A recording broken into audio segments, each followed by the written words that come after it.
Hey everyone, welcome to another match of Scorched Earth. Playing against Urza's Kitchen this match. Match 1 of 4 going up today, and of course, the deck tech was posted this morning. There's a link in the description of this video if you want to learn more about Scorched Earth. Fun little borderline degenerate deck. Of course, if you haven't already subscribed to my channel, I would really appreciate your subscription today. That one click goes a really long way. So we have a relatively typical opening here.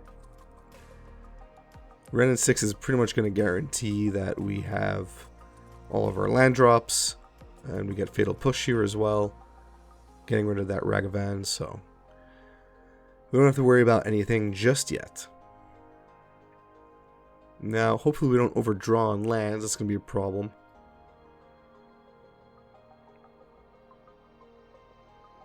There's a Saga. Looks like we have an answer for Urza Saga very soon. But these types of decks usually have a way of exploding really quickly.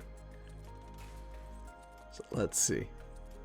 Alright, we gotta get Dash Ragavan here.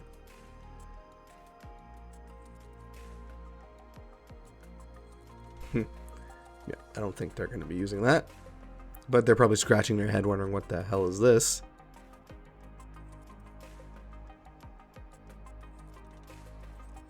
Surprising they didn't attack Ren there, but alright.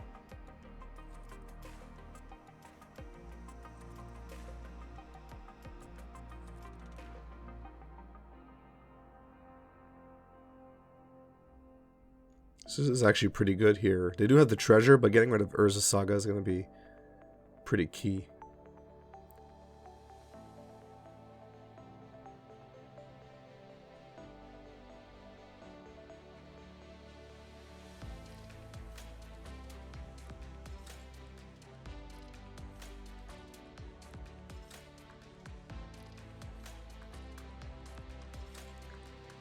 Got a Ghost Quarter, another Dash Ragavan.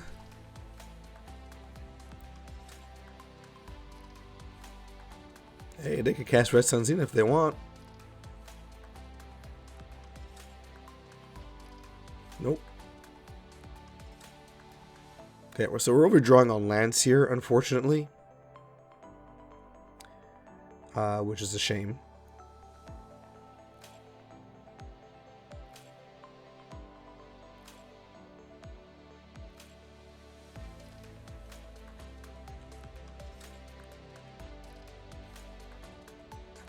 Yeah, I go for Ghost Quarter, but I wonder if it would have just been better to hit Stomping Ground here.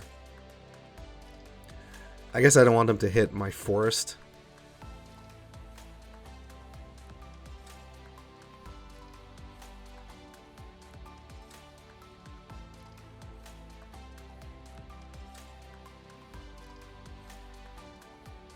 Hey, they got their own Ren.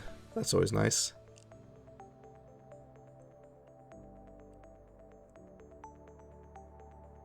So we really need to start drawing into some threats here, like ASAP. We way overdrew on lands, unfortunately.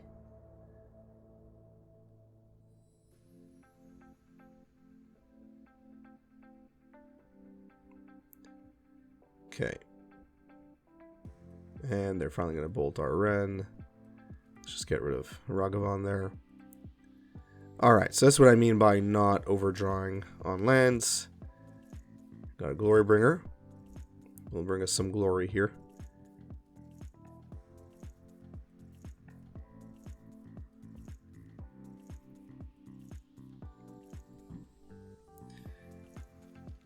Probably makes sense to take out Ren here. Yeah. Another good, another reason why Glory Bringer is great here. The haste ability really goes a long way. So they're going to play Urza's again, obviously. We'll have no way of getting rid of it this time, so we're just going to have to rush. Move Glorybringer. Okay, that's what I thought. Yeah, there was very little they could have done there. Destroying 2 lands really did go a long way for us, and they were just not able to recover. Even though Ragavan did hit us twice, and, they got their artifacts out of it, but it didn't work. So we still didn't see the kitchen part of this deck. And I was basically unsure what I was playing against. It could have just been a red-green mid-range deck, right?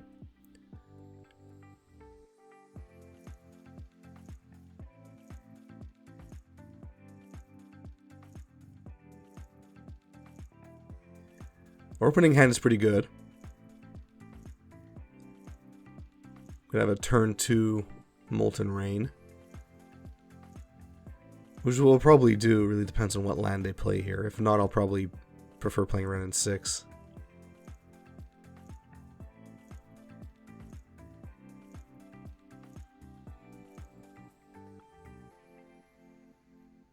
Okay, they got their own Wrenn. So I think, yeah, I'll play Wrenn and 6 here.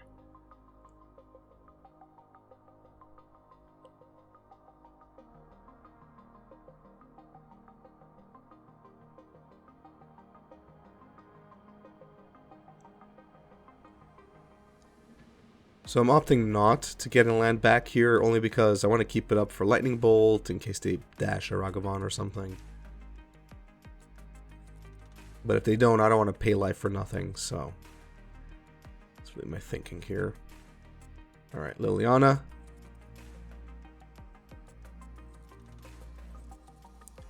So we'll discard a land here, obviously.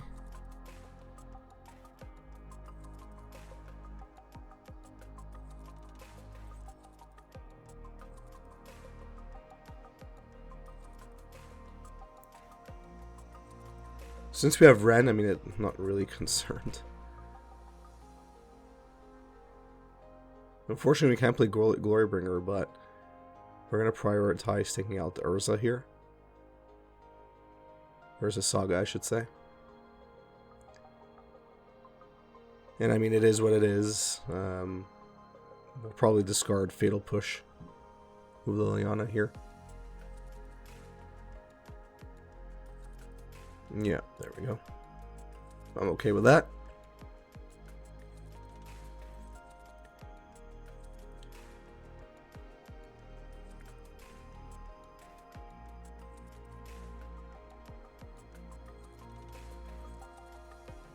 Okay, another Tarkus command. But I think we're gonna get Glorybringer out onto the battlefield here. We'll have no choice but to hit Liliana. If not, I mean, they're going to make us sacrifice our Glorybringer, so really no choice.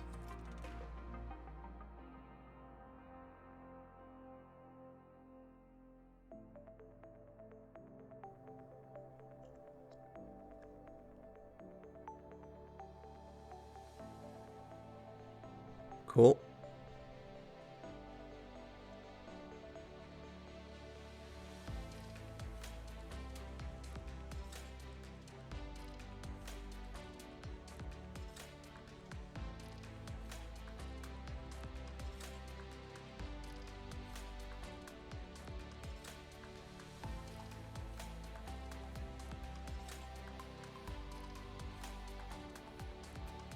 Waiting for something to happen.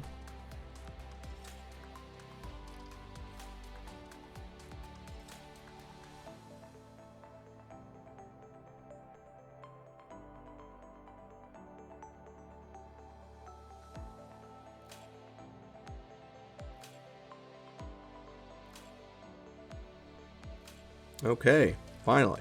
Each player discards a card. I mean, Liliana's going to bite the dust here, obviously.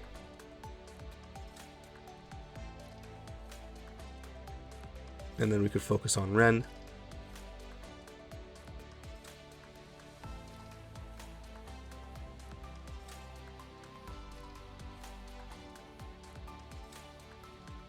There we go.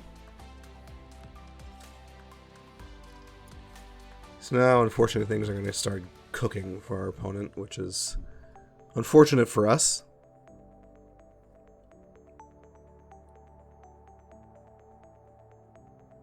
Okay, that's interesting. That's actually decent.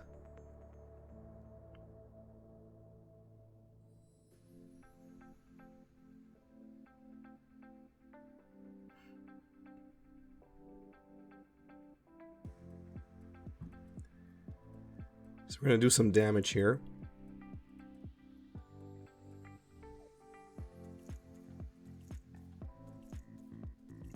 And what's great here is that we could actually attack Ren and exert Glorybringer to take out Asmon, whatever. I'm not gonna bother with it. I think this is also a good play here. Make my Glorybringer 5/5. Deal as much damage to Ren as possible.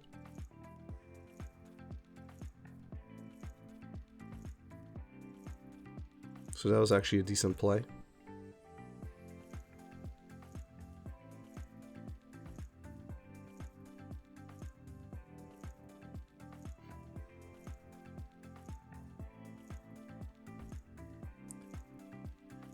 Yeah, I could have done that, but probably smarter to not.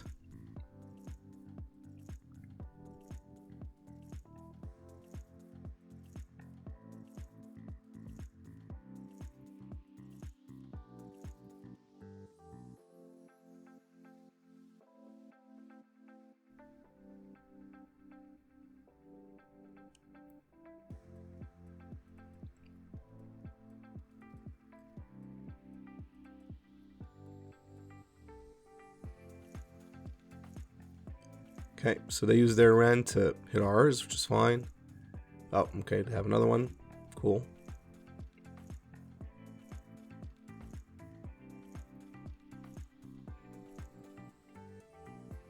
And yet another Asmon. Cool. Well, that's unfortunate. And there goes our Glorybringer. And I think, yeah, concession is time here. Sorry, concession is a timely act, I should say. I think we're not going to be really getting back from that. We just didn't draw enough Gaz, honestly.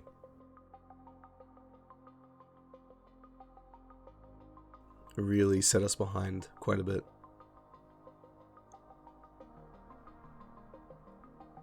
Or at least we didn't draw it in enough time.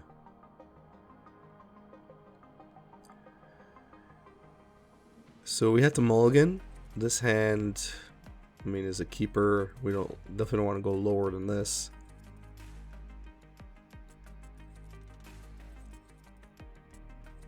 Third land will be key here, so hopefully we draw it or we get a Ren next turn.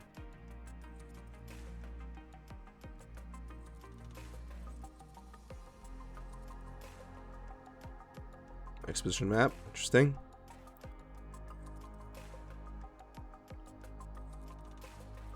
Yeah, I think we definitely want to...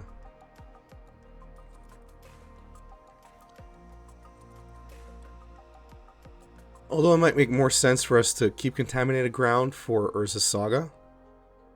Yeah, that's what I thought. Okay, smart move. I mean, yes, Tarmogoyf is in bolt range here, but I didn't want to waste a turn. I could have kept mana up, played Assassin's Trophy, but it's just not enough. I want to... Okay, cool. They have their own Tarmogoyf. That's interesting. I want to, you know, ideally keep that Contaminated Ground for Urza's Saga, but here, okay, I'm just pulling the trigger.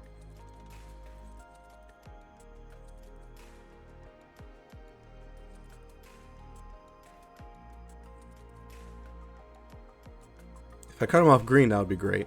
We might have to force him to use Expedition Map for a green producing source. Okay, Shadow Spear is going to suck. Luckily, we have Cinder Vines or Assassin's Trophy, so something can be done, but not right now.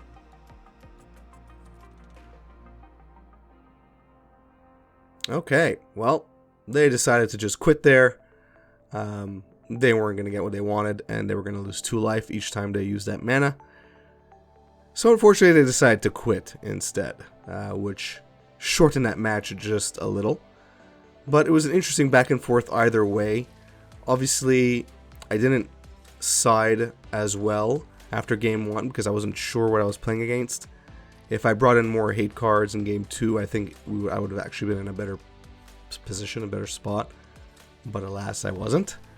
But either way, I think game 3 we had basically everything we needed to keep our opponent in check, whether they had Ren in 6 that they drew, or they drew the cookbook, or whatever it may be.